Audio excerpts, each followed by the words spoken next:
Chapter 6: Mergers and Acquisitions. In this chapter, you are going to learn on motive for growth, the relationship between profit and growth, the constraints, the methods of achieving growth, and mergers and acquisitions. 1. Motives for growth. Many businesses believe that they need to grow in order to provide a better return for shareholders, which is often vital for a company's survival.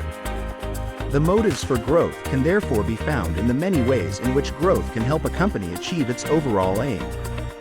Motives for growth are also due to increased profitability, increased security, increased motivation for managers and employees. Let's go into detail on increased profitability. By increasing its output and sales, a business can A. Benefit from economies of scale. B. Increase its market share and hence its market power. C. Expand into new and growing markets. Secondly is the increased security, where a larger business can defend itself against an unwelcome takeover bid, can overcome barriers to entry in new markets, can benefit from risk diversification, greater threat to a potential rival, face lower transactions costs, less uncertainty and/or is in a better position to cope with uncertainty, will obtain more business as it is seen by customers to be a more reliable and secure source of supplies. Thirdly, increased motivation for managers and employees, where larger business can provide an environment of increased power, prestige and salary, offer decreased employment risk for managers, result in improved staff morale, often attract more able, more ambitious and more productive staff. 2. The relationship between profit and growth. Profits fund a large proportion of new investment, so, in order to grow, the company needs profits. Even if the company is able to obtain some long-term finance, it will probably have to finance some of its growth by plowing back some of its profits. However, undertaking a growth strategy can be very expensive for the company. In the short term, as well as the investment in plant and equipment, there will be additional expenses, such as advertising and training costs, which could reduce annual profit. In the longer run, as the new investment brings results in the form of higher revenue and lower costs, annual profit should increase. 3. The constraints on growth. The constraints are difficulties in raising finance, fears of a fall in the share price, lack of managerial experience and expertise, limited time to prepare the workforce including management, government policy on monopoly power and mergers. 4. Methods of achieving growth.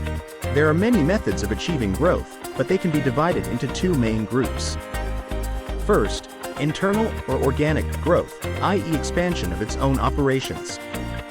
Second, external growth, i.e. integration with another firm or firms. Internal growth might be preferred by firms that wish to retain control, avoid the disruptive influence of alien business cultures or practices, avoid the risk of dealing with firms that lack integrity, avoid unnecessary government intervention. On the other hand, external growth might offer an easier and quicker method of growth, especially if the company wishes to expand geographically, the opportunity to acquire assets or experience, the opportunity to share the financial burden and the risk of a project, the opportunity of a good use of spare cash for a mature company. Methods of internal growth. Internal growth occurs when a business expands its own operations rather than by operating with other business. This can be achieved in three ways. First, by horizontal expansion, second, by vertical expansion, and third, by diversification. On the other hand, methods of external growth occurs when a firm merges with, takes over or works jointly with another firm or firms. This integration can result on horizontal integration involves two or more firms at the same stage of the production process in the same industry. Vertical integration involves two or more firms at different stages of the same production process in the same industry. Conglomerate integration involves two or more firms in completely different industries. 5. Mergers and acquisitions. Characteristics of mergers and acquisitions.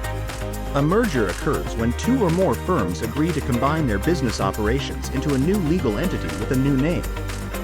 It does not necessarily require any finance, and managers from both teams are usually employed in the new business. An acquisition, or takeover, occurs when one firm, the acquirer, buys sufficient shares in another firm, the target, to take control of that firm. The acquiring firm needs finance in order to buy the shares of the target. The takeover can be friendly if the target firm's board of directors endorses the offer, or hostile if it objects. Methods of evaluating a target company to merge with or acquire. Overall, the acquirer is seeking synergy with its existing operations, so that the value and performance of the two companies combined will be greater than the sum of the separate companies.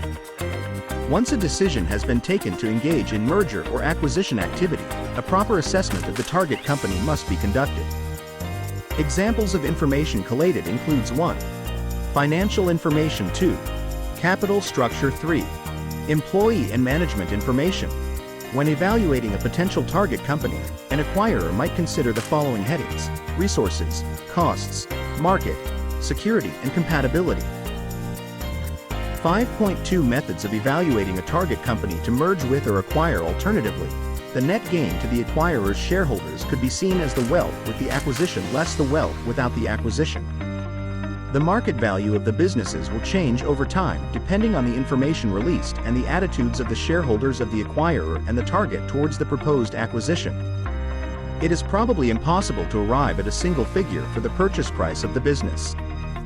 In practice, the environment at the time will play a part, e.g., 1. Eagerness of the buyer. 2. The current market conditions. 3. The negotiation skills of the parties. Steps taken in an acquisition. Check government policy and relevant regulations and legislation on acquisitions. Obtain shareholders' approval for the purchase of the target's shares. Arrange the raising of finance to purchase the target's shares. The funds could be raised by a rights issue or a new debt issue.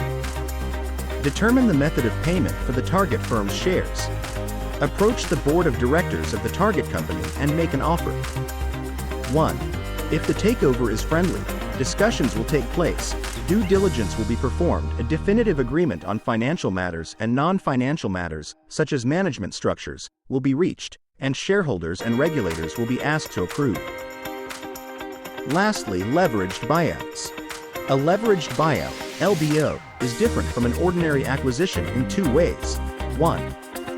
A large part of the funds required to purchase the company is raised by debt. 2.